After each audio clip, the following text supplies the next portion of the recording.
አርጤሚስ 2 በአፖሎ መርሃ ግብርና በዘመናዊው የጠፈር ምርምር መካከል ያለውን ሰፊ ክፍተት የሚደፍን ድልድይ። ናሳ ይህን ስያሜ የሰጠው የግሪክ አፈ ታሪክ ውስጥ የጨረቃ አምላክና የአፖሎ መንታ እህት በሆነችው በአርጤሚስ ስም። የዚህም ተልዕኮ ዋነኛ ራዕይ ሰዎችን ወደ ጨረቃ መመለስ ብቻ ሳይሆን በጨረቃ ላይና በዙሪያዋ ቋሚ የሰው ልጅ መኖሪያ ለመመስረት የሚያስችል መሰረት ለመጣል።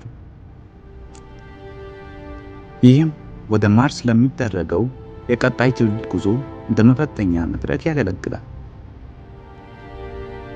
ሰላም ውድ ቤተሰቦች፣ በዛሬው ፕሮግራማችን የአርጤሚስ 2 ታሪካዊ ወደ ጨረቃ ጉዞና ምስጢራዊውን ነገር እንመለከታለን። ከማየታችን በፊት ሳይንሳዊና አዳዲስ መረጃዎች እንዲደርሰው ቻናልን ሰብስክራይብ ማድረግ ቤተሰብ ይሁኑ። በረከት ደሳለኝ። ወደ ዛሬው ፕሮግራማችን እንለፍ። ተልዕኮው የተከናወነው እስካሁን በሰው ልጆች ከተሰሩት ሮኬቶች ሁሉ እጅግ ግዙፍ በሆነው ስፔስ ላውንች ሲስተም ወይም ኤስኤልኤስ። ይህ ሮኬት ከ322 ጫማ በላይ ከፍታ ያለው ሲሆን በሚነሳበት ወቅት 8.8 ሚሊዮን ፓውንድ ክፍት ወይም ትራስት ይፈጥራል። ይህ ኃይል ከጥንታዊው ሳተርን 5 ወይም ሳተርን ቪ ሮኬት በ15 በመቶ ይበልጣል። ሮኬቱ ሁለት ግዙፍ የጠንካራ ነዳጅ ማበረታቻዎች ወይም ሶሊድ ሮኬት ቦስተርስ እና 4 RS-25 ሞተሮችን በመጠቀም መንኮራኩሯን ከመሬት ስበት አውጥቶ ወደ ጥልቅ የጠፈር የማምጠቅ ኃላፊነት ነበረበት። አራቱን የጠፈር ተመራማሪዎችን አቅፎ ለ10 ቀናትም የተጓዘው የኦራይን መንኮራኩር ለረጅም ርቀት የጠፈር ጉዞ ተብሎ የተነደፈ ዘመናዊ ካፕሱል።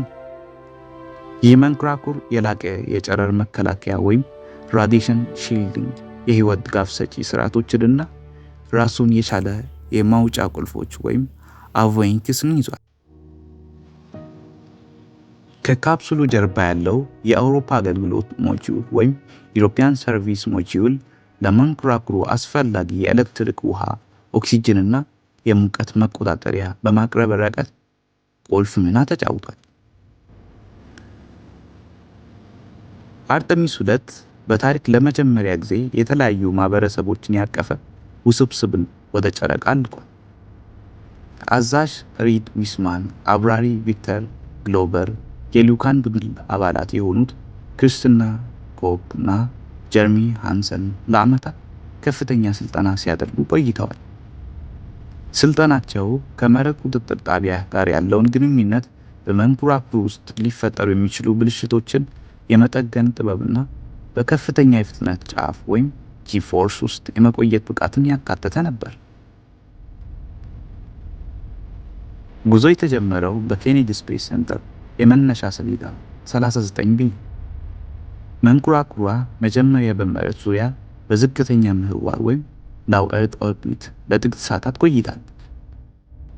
በዚህም ተመራማሪዎቹ የመንኮራኩሩን ወሳኝ ክፍሎች ፈትሸዋል። በመቀጠልም መንኮራኩሯ ወደ ከፍተኛ የመሬት ምህዋር ወይም ሃይ ኤርዝ ኦርቢት በመሸጋገር ለ42 ሰዓታት ያህል ቆይታለች። ይህም ቆይታ የተመራማሪዎቹን የህይወት ደጋፊ መሳሪያዎችን በጠፈር ውስጥ ለመጀመሪያ ጊዜ ለመፈተሽ ያስቻለ ወሳኝ ምዕራፍ ነበር። ከመሬት ምህዋር ሙከራ በኋላ የኦራይን መንኮራኩር የሞተር ግፊት በመጠቀም ወደ ጨረቃ የሚያደርገውን ጉዞ ጀምሯል። ይህ የጉዞ መስመር ሃይብሪድ ፍሪ ሪተርን ትራጀክተሪ ይባላል። መንኮራኩሩ ወደ ጨረቃ ለመድረስ 4 ቀናት አካባቢ የፈጀ ሲሆን በዚህም ወቅት ተመራማሪዎቹ ከበፊቱ በበለጠ ርቀት ላይ ሆነው የመሬትን ምስል ለማየት ችለዋል።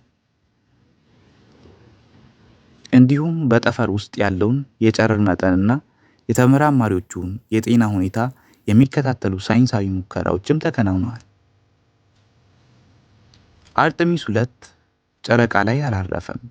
ይልቁንም በጨረቃ ጀርባ በኩል በ7400 ማይል ርቀት ላይ በመዞር የስበት ኃይልን ወይም ግራቪቲ አዘዝን ተጠቅሞ ወደ መሬት እንዲመለስ ተደርጓል። በዚህም ሂደት ወቅት መንኮራኩሯ ከመሬት 250,000 ማይል በላይ በመራቅ የሰው ልጅ እስከዛሬ ከተጓዘበት ርቀት ሁሉ ከፍተኛ ሪከርድ አስመዝግቧል። ተመራማሪዎቹ በጨረቃ ጀርባ በኩል ሲያልፉ ከመሬት ጋር የነበራቸው ግንኙነት ለጥቂት ደቂቃዎች ተቋርጦ ነበር። ይህም የጨረቃ ጸጥታ ተብሎ የሚጠራው አስደናቂ ወቅት ነው። በጉዞው ወቅት ናሳ ዲፕ ስፔስ ኔትወርክ የተሰኘውን ግዙፍ የአንቴናዎች ስብስብን በመጠቀም ከተመራማሪዎቹ ጋር የቪዲዮና የድምፅ ግንኙነት ሲያደርግ ቆይቷል። ተመራማሪዎቹ በ4K ጥራት ያላቸው ምስሎች ወደ መሬት የላኩ ሲሆን ይህም በዓለም ዙሪያ ላይ ያሉ በሚሊዮን የሚቆጠሩ ሰዎች ጉዞውን በቀጥታ እንዲከታተሉ አስችሏል።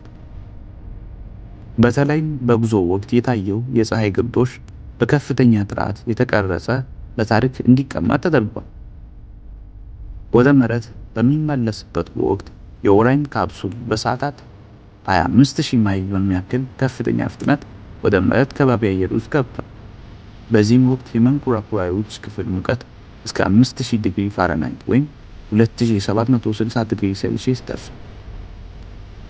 መንኮራኩሩ ስፒንትሪ የተሰኘውን ዘዴ በመጠቀም ልክ እንደ ጠፍጣፋ ድንጋይ ውሃ ላይ እንደሚንሳፍ ፍጥነት በመቀነስና ሙቀቱን በመቋቋም በሰላም ታችኛውን የከባቢ አየር ክፍል ዝቅ ብሏል። ሚያዝያ 10 ቀን 2026ም የኦራይን መንኮራኩር በፓሲፊክ ውቅያኖስ ላይ በ3 ግዙፍ ፓራሹቶች ታግዞ በሰላም አርፏል። የአሜሪካን የባህር ኃይልና የናሳ የነፍስ አድን ቡድኖች ተመራማሪዎቹን እስከ ካፕሱል ከውሃ ውስጥ አውጥተዋል። ይህ ተልዕኮ በስኬት መጠናቀቁ ለቀጣዩ አርተሚስ 3 ሰዎችን ጨረቃ ላይ የሚያሳርፈው ጉዞ ሙሉ በሙሉ መንገዱን ከፍቷል። የተገኙትም መረጃዎችም የሰው ልጅ ወደ ማርስ ለሚያደርገው የረጃጅም ዘመን ጉዞ አንድ ትልቅ ግብዓት ተቆጥሯል። ቪዲዮን ስለተከታተላችሁት አመሰግናለሁ። ቪዲዮ